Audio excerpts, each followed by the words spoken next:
की राजनीति में लालू यादव किंग मेकर माने जाते हैं और लालू यादव मूल निवासी गोपालगंज के हैं, गोपालगंज से ही हैं।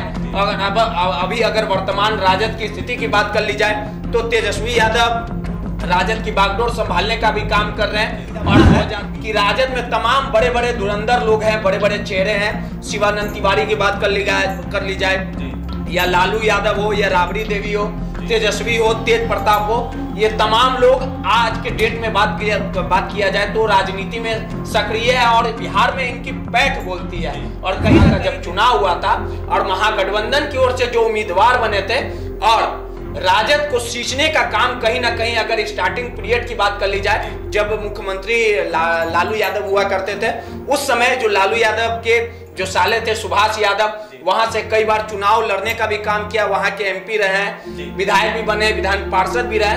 तो आज ये वही साधु यादव है जो बहुजन समाज पार्टी से ताल्लुक भी रखते हैं। 2020 में बहुजन समाज पार्टी से चुनाव लड़ने का भी काम किया था और आज भी गोपालगंज में कहीं ना कहीं हवा जो है वो सीधे तौर पे साधु यादव की चल रही है।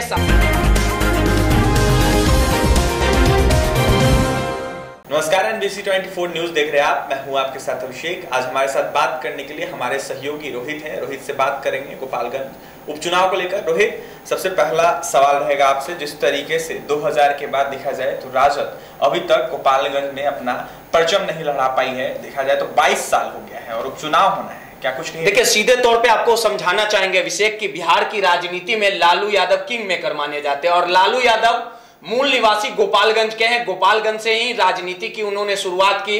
गोपालगंज में उनका जन्म हुआ और उसके बाद वो पढ़ने के लिए पटना आए, वहां से LLB किया और उसके बाद जिस प्रकार से पटना यूनिवर्सिटी से छात्र राजनीति के बाद बिहार के मुख्यमंत्री भी बने, राबड़ी देवी भी मुख्यमंत्री बनी।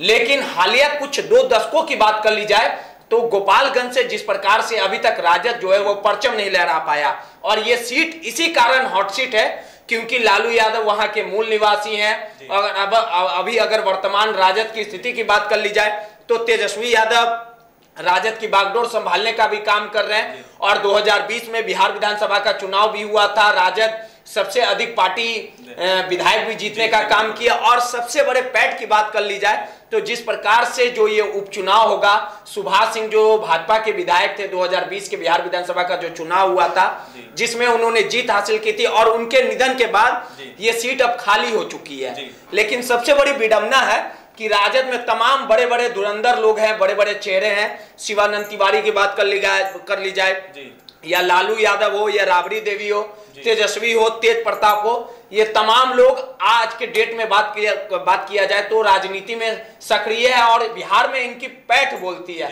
और कहीं ना कहीं तेजस्वी यादव के बागडोर संभालने के बाद लगातार बिहार में विगत कुछ महीने पहले महागठबंधन की सरकार भी बनी है। लगातार हर एक मोर्चे पे आप फ्रंट पे जो तेजस्वी यादव है उनको देखने का भी काम करते होंगे। लेकिन 2020 के बिहार विधानसभा का जब चुनाव हुआ था और महागठबंधन की ओर से जो उम्मीदवार बने थे और राजद को सींचने का काम कहीं ना कहीं अगर स्टार्टिंग पीरियड की बात कर ली जाए, जब मुख्यमंत्री लालू यादव हुआ करते थे, उस समय जो लालू यादव के जो साले थे सुभाष यादव, वहां से कई बार चुनाव लड़ने का भी काम किया, वहां के एमपी रहे हैं, विधायक भी बने, विधान पार्षद भी रहे। तो आज भी गोपालगंज में कहीं ना कहीं हवा जो है वो सीधे तौर पे साधु यादव की चल रही है। साधु यादव की अपनी एक अलग पैठ है। साधु यादव भी गोपालगंज के कहा जा सकता है कि गोपालगंज में उनकी एक अलग पैठ है। लगातार जो 2020 के बिहार विधानसभा का चुनाव हुआ था, भले ही राजद से साधु यादव के रिश्ते खटास हुए, दोनों की राहें अलग हुई और 2020 में ये वही साधु यादव हैं जो बहुजन समाज पार्टी से ताल्लुक भी रखते हैं। 2020 में बहुजन समाज पार्टी से चुनाव लड़ने का भी काम किया था और सेकंड नंबर पे आए थे। तो आप समझ सकते हैं कि कहीं ना कहीं साधु यादव की तूती बोलती है, उनका पैठ है, जनता में लगातार वो कैंपेनिंग भी करते हैं। इसी कारण महागठबंधन के उम्मीदवार को 2020 में उन्होंने हराने का काम किया था और सेकंड नंबर पे आए थे।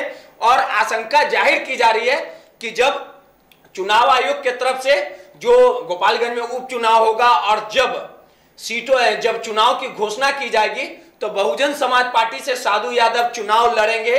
लगातार जनता के बीच भी जा रहे हैं और कहीं ना कहीं मुकाबला जो है वो काफी कड़ा होगा। अगर वही का पूरा मुकाबला होगा, सीधे तौर पे आर पार का मुकाबला होगा। लेकिन सबसे बड़ी विडंबना की बात कर ली जाए तो जिस प्रकार से राजद जो है वो सबसे बड़ी पार्टी है, उनके विधायक भी सबसे ज्यादा हैं, बिहार में भी वर्तमान में सरकार में है, और 2020 में जब यही बिहार के मुख्यमंत्री नीतीश कुमार जब एनडीए के साथ थे, बीजेपी के साथ थे, और कहीं ना कहीं सरकार जो है वो एनडीए के चल रही थी, लेकिन नीतीश कुमार ने बीजेपी का साथ छोड़ अब सीधे तौर पे राजद की नाव पे सवार होने का काम किया है। तो तेजस्वी यादव भी चाहेंगे कि जो गोपालगंज का जो चुनाव हो उसमें जो 22 साल से लगातार उनकी पार्टी ने, उनके उम्मीदवार ने परचम लहराने का काम नहीं किया, तो सीधे तौर पे उनके उम्मीदवार को उतारा जाए और ऐसा उम्मीदवार उतारा जाए जो साधु यादव को टक्कर दे। वहीं भाजपा की बात कर ली जाए तो भाजपा की ये जीती हुई सीट है, भाजपा भी चाहेगी कि जो गोपालगंज का उपचुनाव हो वो किसी भी कीमत पर इसे हारा नहीं जाए, और इसके लिए आशंका जाहिर की जा रही है कि सुभाष सिंह की जो परिवार के जो लोग होंगे या कोई अच्छा उम्मीदवार होगा या उनकी पत्नी होगी, अभी नाम पे तो मोहर नहीं लगी है, लेकिन इतना जरूर जाहिर किया जा रहा है कि कहीं ना कहीं सुभाष सिंह के किसी नजदीकी परिवार के मेंबर को उतारा जाएगा, और इस चुनाव को जीतने के लिए भाजपा भी कहीं ना कहीं पूरी तरह से तैयार है। और आशंका जाहिर की जा रही है कि गोपालगंज, आपको याद होगा कुछ दिनों पहले तेजस्वी यादव गोपालगंज गए थे, लगातार कई कार्यक्रमों का उद्घाटन भी किया, तो तेजस्वी यादव भी चाहेंगे जो उनकी सीट है 22 सालों से जो उनका हाथ खाली है, कोई भी उनके उम्मीदवार जीत नहीं पा रहे, तो किसी भी कीमत पे गोपालगंज का जो सीट है वो जीता जाए। लेकिन इतना राह जो है वो आसान नहीं है, क्योंकि जो साधु यादव है वो राजनीति के माहिर खिलाड़ी भी माने जाते हैं, पुराना उनका अनुभव है, राजद को सींचने में उनकी अहम भूमिका रही है। और सबसे बड़ी बात कर ली जाए तो साधु यादव वहां से गोपालगंज से एमपी भी रहे हैं, विधायक भी रहे हैं, विधान पार्षद भी रहे, तो लगातार साधु यादव गोपालगंज के पुराने चेहरे, माहिर खिलाड़ी कहे जा सकते हैं। लेकिन इस बार जो मुकाबला रहेगा वो काफी कड़ा इसी कारण रहेगा कि लालू यादव बाहर हैं, और जो हालिया दिनों में बिहार की राजनीति जो है वो देश की राजनीति की दशा और दिशा तय करती है। लालू यादव खुद बाहर है और तमाम चीजों को लालू यादव ही गेम प्लान करेंगे, और आने वाला समय बताएगा कि जो गोपालगंज का जो उपचुनाव होगा उसमें किस प्रकार से जो तमाम रणनीति है, साधु यादव किस प्रकार से रणनीति तैयार करते हैं, या गोपालगंज का जो चुनाव होगा उसमें किस कैंडिडेट को लालू यादव उतारते हैं, ये तमाम चीजें आने वाले समय में साफ होगा।